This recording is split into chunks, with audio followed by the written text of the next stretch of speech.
All right, you guys. So, good morning. Now I can officially do the good morning situation because I was recording another one prior to this, and I was like, "Girl, just start again. Just start all over. just start all over." Because I had other things going on, you guys. I was like, "Let me get myself together." But anyway, so I hear your messages. They're coming through without words. I love that, by the way. I can't speak to you, but I can speak to the situation. And what I will say is that I'm heavily disappointed in how I was perceived initially.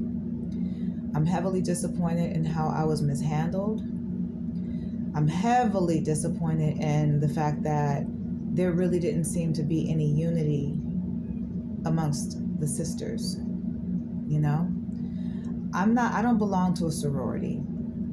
So I don't know what that feels like. I don't know what that experience is like. I don't know about pledging or initiations or any of that stuff. I don't know about any of that stuff. I've always wondered what it would be like, but after a while, I kind of just moved on because I was like, I got other things I got to do in my life, right? That would have been nice, but I got children I got to raise. I've got this job I've got to work. I've got these dreams that I'm building on and things that I really need for myself and for my family, right? But I always encourage my friends and of course my children and their friends to always, look into pledging and this and that. I've always encouraged people to do the things that I could not do, which is one of the reasons why, that tactic of putting people in my way that are doing the things that I set out to do but didn't get a chance to do, that tactic doesn't have the effect on me that people want it to have, because I encourage that because I still want to see it even if it's not me, right? That's how I've always been. And that's not, when I say that, that is not in connection with the sorority life or anything like that, or fraternity life or anything like that. Because I've had some really good people that I've crossed paths with that they've never stricken me as the type of people who would do anything malicious to anyone. But I think what ended up happening was some people were lied to about me initially. And because I am such a quiet person, and I don't typically, I'm not as extroverted as I might appear to be, right? I actually am pretty quiet. You feel what I'm saying? I am pretty quiet in my personal life. The only time that you really hear me is when I have something that needs to be said. And also, if somebody's, fucking with me out here in these streets. So that's pretty much, it's like, whoa, wait a minute. And even then, I'm still really quiet about it. I'm kind of like, whoa, hold up. What is going on here? Because I'm not giving you this energy. So what the heck is all of this? It's that kind of thing. But shout out to all of the wonderful and magnificent women who belong to sororities, and to all of the dignified men who belong to the fraternities of the world. We love you, okay? And by we, I mean me. I've always, from a different world on down, honey. That's why I love that show, because they really showed us a little something, as kids. And it gave us something to look up to and something to look forward to and something to possibly work toward, For all of us, it wasn't possible. I faced a great deal of challenges and setbacks in my life that detoured me, but I always stayed on track. I tried to do everything that I could do, whether it was just taking 1 or 2 classes at a time. I took my 1 or 2 classes at a time, but life took me in a different direction. Not too far until later in life, but it kind of put me in a position where everyone was dependent upon me, and I had to rise to the occasion and be there for my family, I prioritized my family over everything. And the way that I fell back into entrepreneurship would be, my children and I were on our own. And even though I had left their dad, there wasn't any, there was no support. And his family, to give them some credit, they, his aunts and his grandmother, they did step up and say, listen, we can help you, but they lived over 100 miles away and I didn't have a car. So it was like, as much as I wanted to bring my children around, I wasn't able to do that because I was too busy spending most of my time commuting back and forth to work and trying to do the best that I could do to raise my children the right way, all while being spied on and lied on and pretty much exploited, to be honest, and of course I didn't find out much more about that until later. And it's been a pretty rough road. I would have ideally loved to be, I would have ideally loved to have been like in a position where I could, help other young ladies to, reach their goals and see their dreams through, but the reality is that I'm still working on my own. At 40 plus years old, I'm still working on my own, So with my YouTube channel, IATV 100, I said already I was going to be closing it out soon. However, I think that there's a lot of content on there that's relatable. I'm not here to entertain. It's just not my thing. Sometimes I can be entertaining. It's just my real personality. That's just who I happen to be, okay? But it's not intentional. It's not on purpose. It just comes out when it's time for it to come out. I do feel like if I had a sisterhood already established, or if I belonged to a sisterhood, I probably would not have gone through the things that I went through in this situation. I think that I probably would have had a little bit more support in how things played out. And I also think that I probably would have been in a more supportive environment that would have helped me to foster more of my goals. Give me a second. Let me let this pass off. All right. So, but unfortunately, I just wasn't that blessed, y'all. I just wasn't that blessed. The opportunities were there, but I wasn't able to take advantage of them. In one way or another, I was always held back from being able to step into those shoes so that I could, do that. So I always celebrated my sisters and my brothers that did get the opportunity to do it, because I felt like you're not just doing it for you, you're doing it for those of us that wanted to, but unfortunately life just wouldn't let us. So there's no way I could ever envy you, because I love you and I support you and I want that for you. You get that? So that's why that tactic that I see the other people using, and they're trying to play certain people and certain groups of people against one another, and they're trying to throw me in the mix. I can see that too. I don't have no hate in my heart for any of y'all. I love you. Okay? But what I will say is that in this particular situation, I do feel like the setup energy was like way too real, and I wish that I would have had like a sister circle that I could have turned to say, girl, do you know what's happening? Do you know that this is being said? Do you know that that's going on? Do you know, like there was no one to help me do anything. There's never been anyone to help me do anything, or figure out anything. So when people say, okay, that might not necessarily be the right, scenario. So be careful before you say anything about, I'm like, no. Because let me tell you what my excuse is always going to be. I'm doing this by myself. I don't have a sister circle to help me. And even behind the scenes, it's like I'll have, certain people who will try to step up and say things and do things that are in my, that are to my best interest. But there's always some backhandedness. oh, she's not educated enough. She's not coiffed enough. She's not classy enough. She's not graceful enough. She's not this, she's not that, and it's kind of like, just let me be me. Why do I need to fit into that mold in order for you to support me and love me? You know what I'm saying? So instead of that, I get hatred. I get hatred. I get pushback. I get,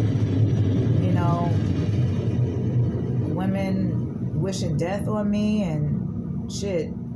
In some cases, arranging for it. You know what I'm saying? It's just like, So I realized that I've always been on my own. But I know that I have angels. And I know that the Most High ain't gonna leave me just completely high and dry. You get what I'm saying? So as I move throughout my life, and I try to do my best to, do what I can and do my part while on this journey, I keep that in mind, that it really is just me, myself, and I. Even when I have my children, still me,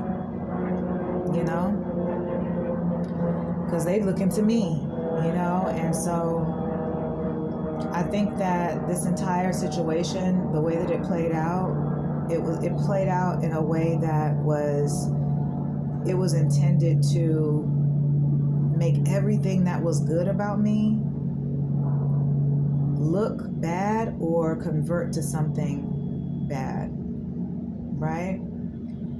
Just like the conservatorship, the whole theory behind the conservatorship situation, it started to make sense when I started looking up some things, because I was actually going for a conservatorship for my mother because my mother wasn't doing very well. And I had called one of my family members and asked them, because they were experienced in that area. And I didn't know what to do. I was like, I don't know, but I know I need to help my mother. So I called one of my family members and I asked one of my family members if they could help me to, establish something for my mother so that I could at least be there for her. And what I was told made me really sick. Pause, I'm gonna take a break. Let me breathe for a minute.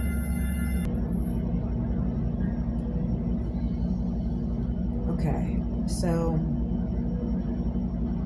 and I'm not gonna get into that in detail, what was actually said. Just know that I was extremely displeased and surprised at the feedback from my relatives, which is one of the reasons why I'm such a loner.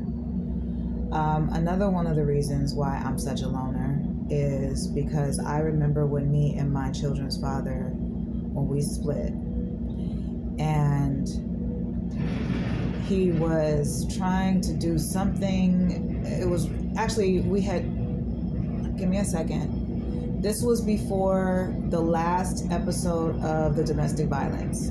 So right before that episode, was it before or after? Before or after? Y'all give me a second, because we're talking about like 2011 here.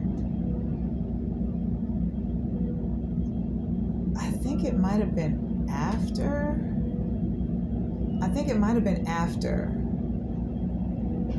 Yes, I think it was a little bit after, but it was in that arena, because I was like, this is the last time I'm taking him back.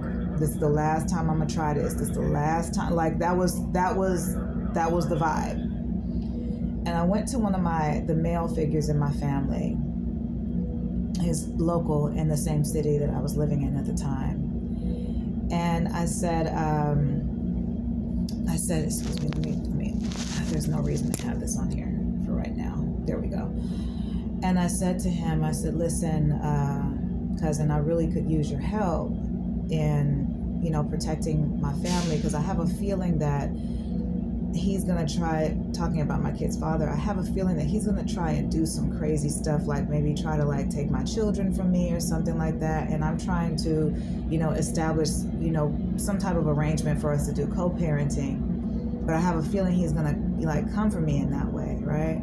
This is my relative that I'm talking to. Blood relative. His mother, my grandmother's baby sister. Okay? Like, My grandmother brought his mother here in order for him to even have life.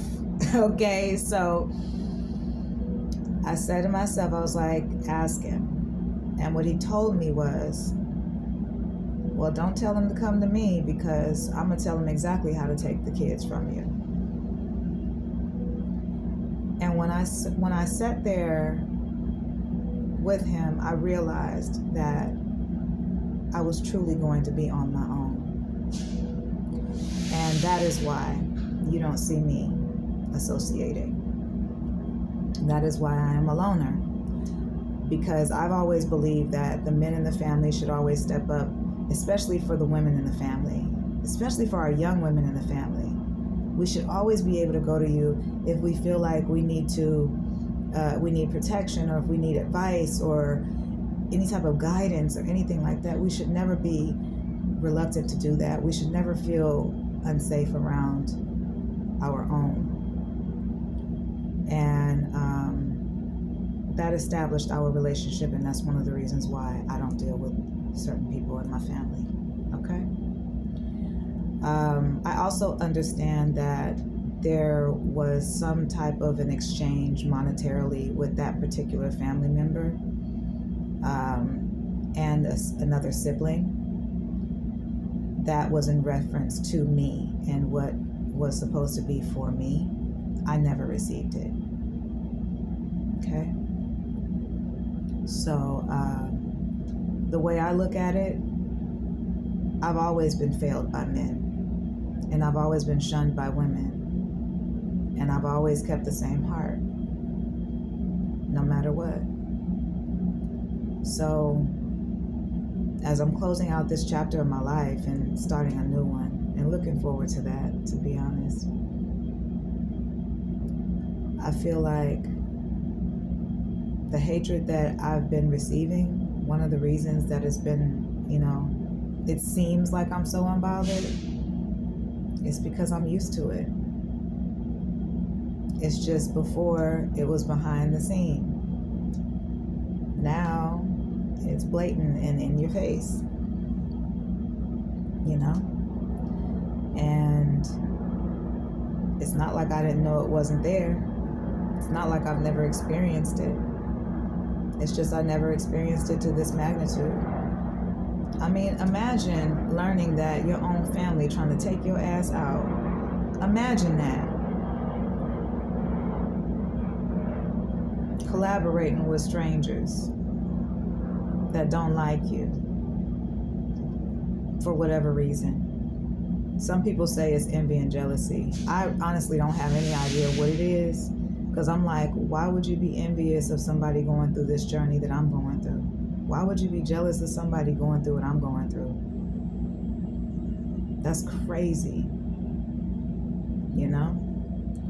But yet and still, honey, she gets up every day, honey. We got a life to live. We got air to breathe, bitch.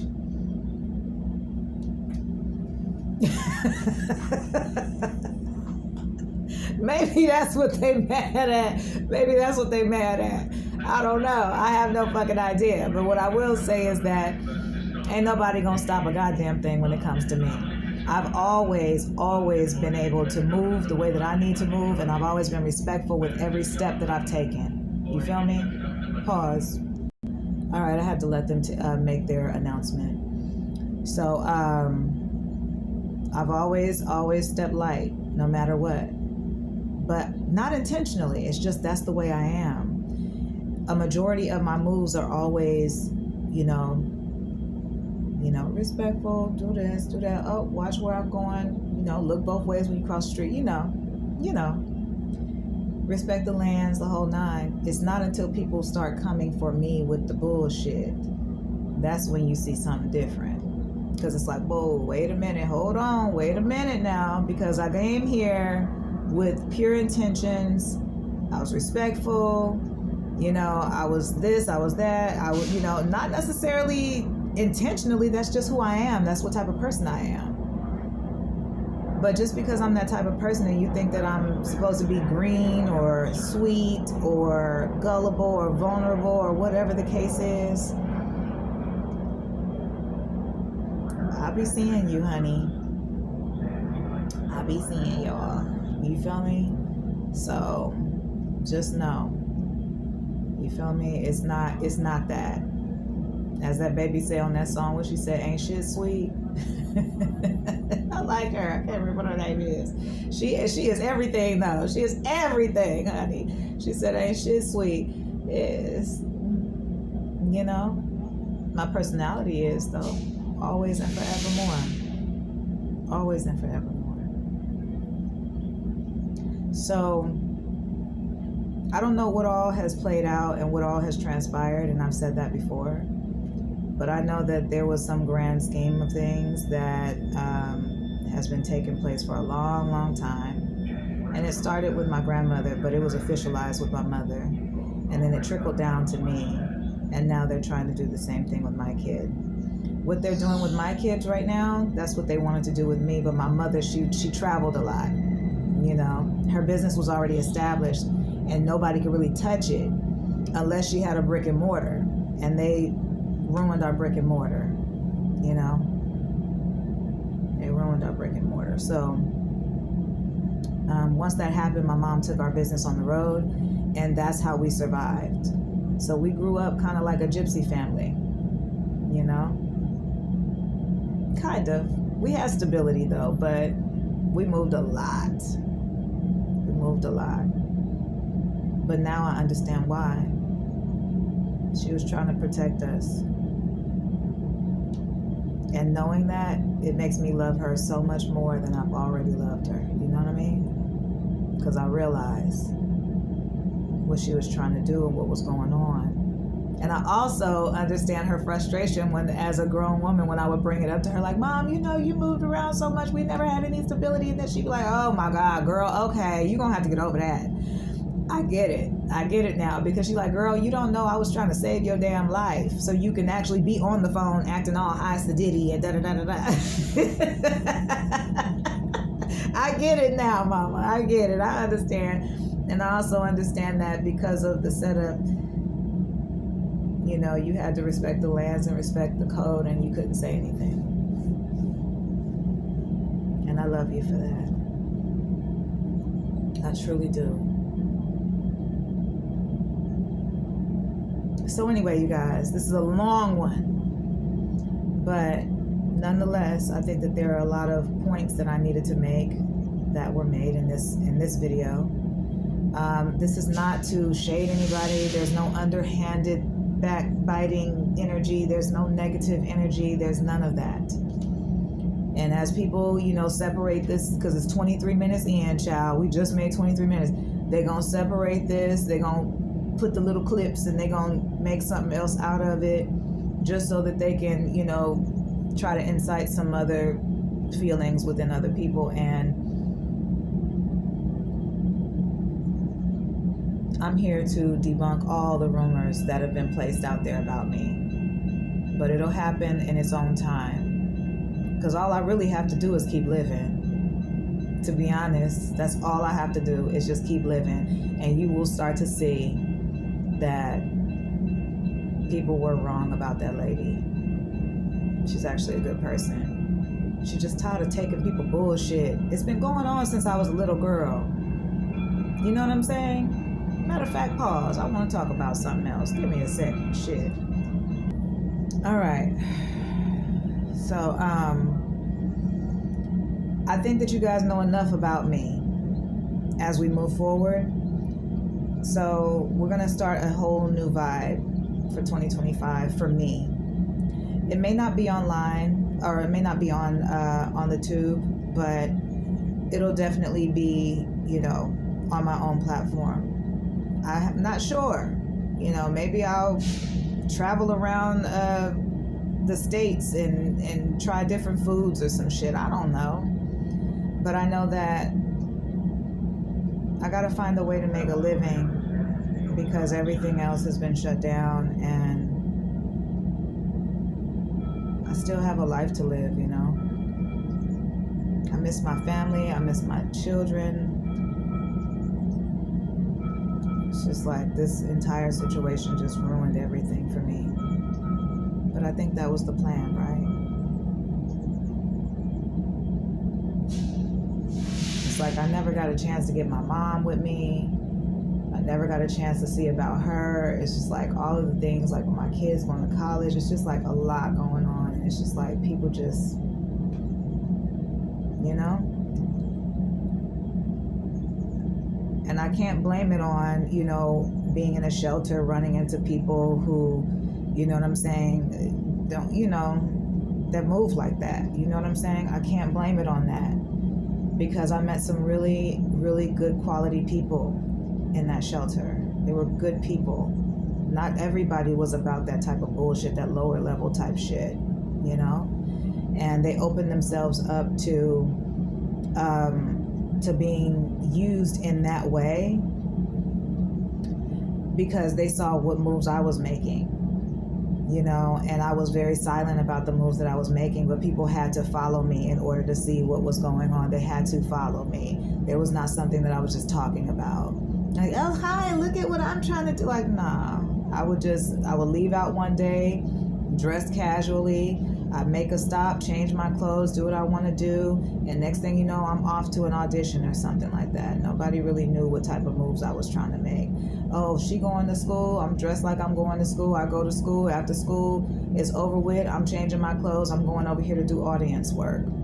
Whole full face of makeup. Y'all see the difference, y'all see the contrast in when I put the makeup on and when I don't have any makeup on. I would leave looking like that, okay, and come back looking a lot different, because I had to make money. I couldn't find a job that was part-time. Nobody was hiring me, and I didn't understand, you know.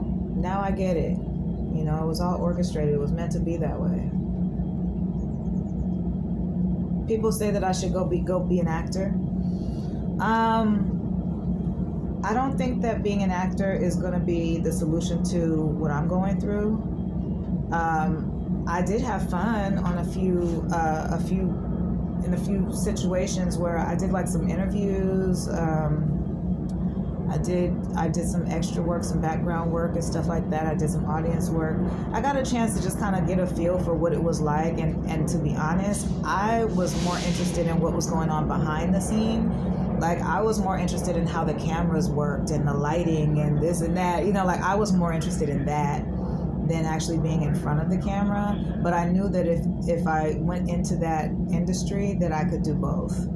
That's what I did realize. I was like, no, you could do both if you want. You know, you have the passion to, you know, get into production and being a writer and all that good stuff. You have that. I have that. You know, it's just, it's not polished. You know, so people would rather throw me away, you know, as opposed to trying to help me find the solutions. This entire situation has set me up to fail. You know, and it was done in a way where it was almost like, well, we're going to give her these options and these resources, but these resources are going to be traps and setups. So once I realized that they were all traps and setups in my environment, it was like, well, damn, I can't really take advantage of any of these because, you know, feel me? So it just looks like I just didn't take advantage of it. And it was like, nah, they were traps and setups. You know? So that's why I didn't. So anyway, I don't think that acting would be a good idea for me because I recognize that, you know, there's a lot more that goes into that than I'm willing to sacrifice for myself, you know, or my family. And that's kind of a bummer because I actually had some fun when I went out to LA. I was like, oh, this is kind of fun. I like this. This is cool. You know, and I just looked at it as something that I was just kind of like checking off my little, you know, bucket list or something like that. Like, okay, did that. All right, let me go on over here and design some shit. You know, you know, but I don't know. I just feel like I was set up to fail. And I've been set up to fail the more I think about it. The entire time. That's why I face so many blockages, abnormal blockages. You know? The things that I'm going through now, even with my current income, what I'm going through now, just little things I would look at him like, now why would that happen right there, right there? Okay, so that would delay my, okay, so then it's like, okay, so now I gotta wait for the, okay. Same thing happened with me in college. I could never get funding to go to school. So I would always have to drop out of school and then go back to work, save money, then go back to school. Go back to school, try to do financial aid, try to do this, do that. The only thing that got covered was my books. And then if I was going to get financial aid would be like maybe $1,500. And you can't live off of that when you got a 4-bedroom house, 3 children, and you doing it on your own and you not working. Even if you're getting help with housing, okay? It's still very difficult when you don't have no support. Nobody to help you go pick up the children. Can you pick up such and such and such? No emergency contact, none at all. It was always just me. And I learned to get used to it. You know? I learned to accept the shorter end of the stick, basically. Even though I had high standards for myself, I kept those standards, but I recognized that I was a targeted individual. So having those standards was healthy, and it was good to have those goals to work toward. However, you know, just don't get upset when things don't work out the way you want them to work out. Always have an alternative plan. Have a few alternative plans.